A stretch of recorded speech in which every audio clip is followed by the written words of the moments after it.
So now we come to verses 205 and 206. I actually covered these way back in video 17. And in Professor Suzuki's translation, the verses aren't actually given, they're just referenced back to the main text. And these two verses come at the end of chapter 4. And it seemed to me that they were a bit of a non sequitur. Why on earth have these two verses been plonked in here? Is this completely random? Does it have any significance? Well, the thing is, the last few verses the Buddha has been talking about his teachings. How he's got one teaching for the Sravakas, these are the Buddhists, and other teachings for those who've acknowledged some transcendental insight in their lives. Now, as I said, I've covered these verses in video 17, and the point of them is that the Buddhist path is not one which can be put into a series of progressive stages.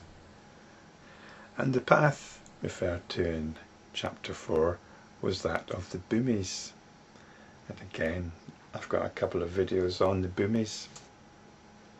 Video 77 is on the 11 bhumis, and the following video, video 78, is on the 10 bhumis. The list is usually one of 10 bhumis. And there's quite a good article in Wikipedia if you want some more detail about this. And I talk about that in the video on the 10 bhumis. So let's just read out verses 205 and 206. But from the absolute point of view, the 10th is the first, and the first is the 8th, and the 9th is the 7th, and the 7th is the 8th. And verse 206. And the second is the third, and the fourth is the fifth, and the third is the sixth. What gradation is there where imagelessness prevails?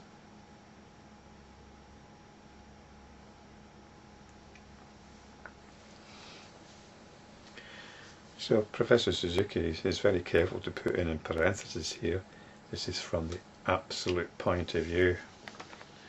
And this is something which your conventional Buddhist might grasp on and say, well, that's very well.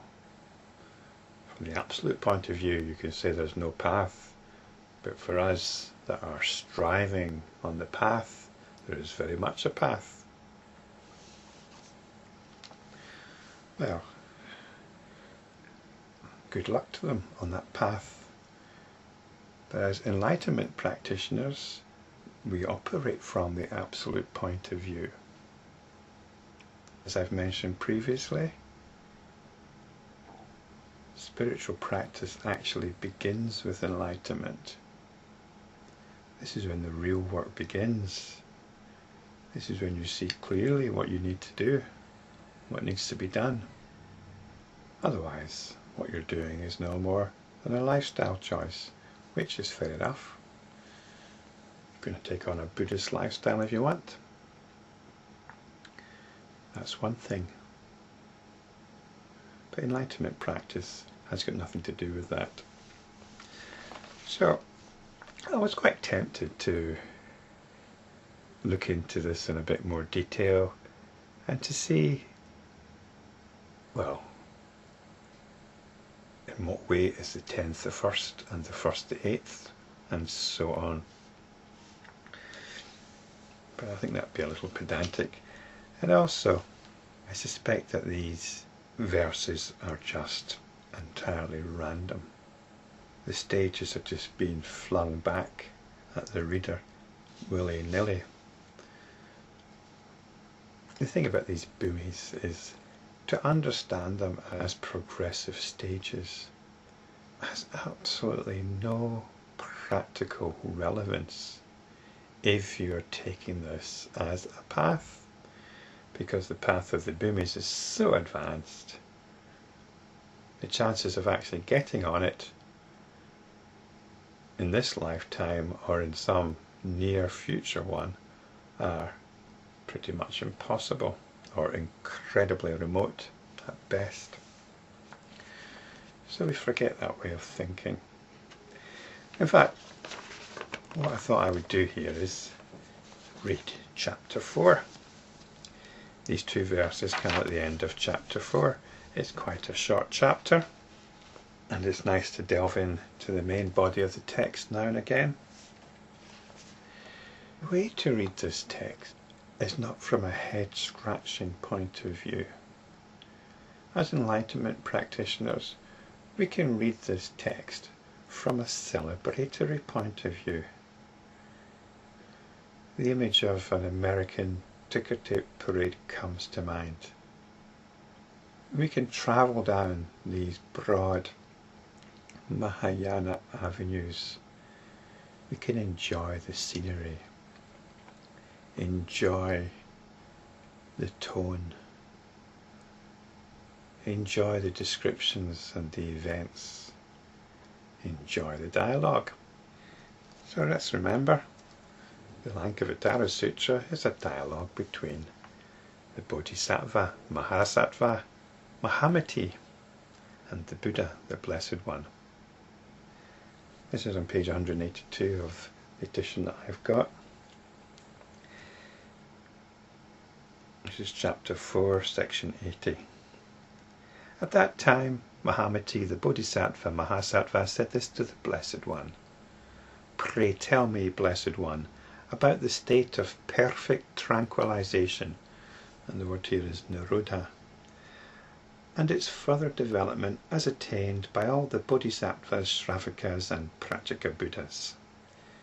For when this further development is thoroughly understood by myself and other Bodhisattva-Mahasattvas, that's as enlightenment practitioners, all may be saved from being confounded by the happiness which comes from the attainment of perfect tranquillisation, and also from falling into the confused state of mind of the Sravakas, Pratyekabuddhas and philosophers.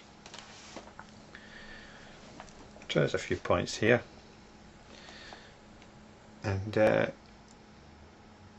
Mahamati's motivation in asking this question is very subtle and very significant.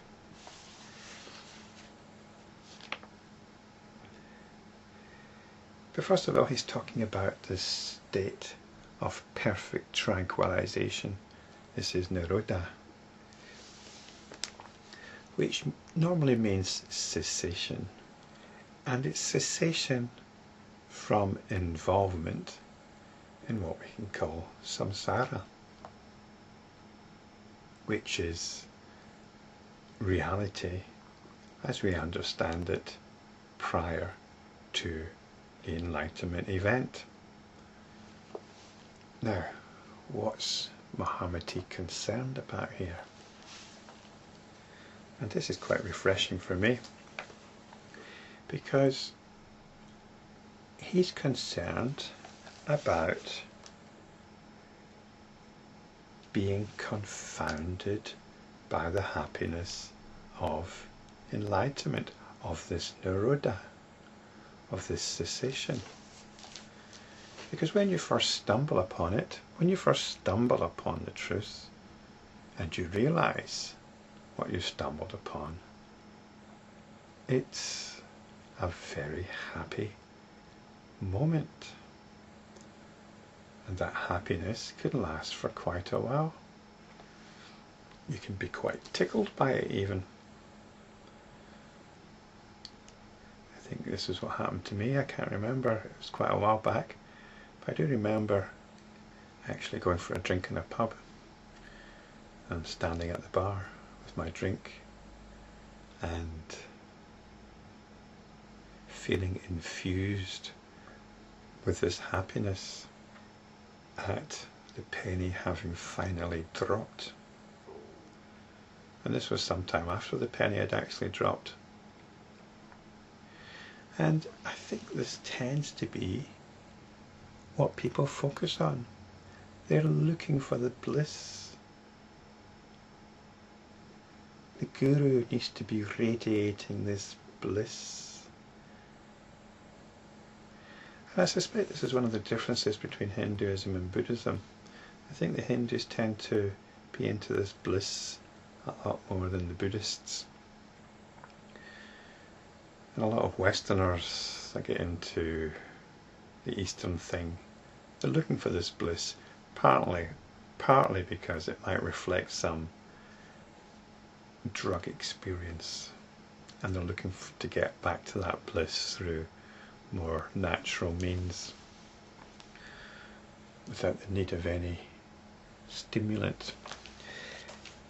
So the point here is Mahamati is concerned about not being confounded by this happiness. It's something we need to go beyond. The bliss, the happiness, is not the realization itself.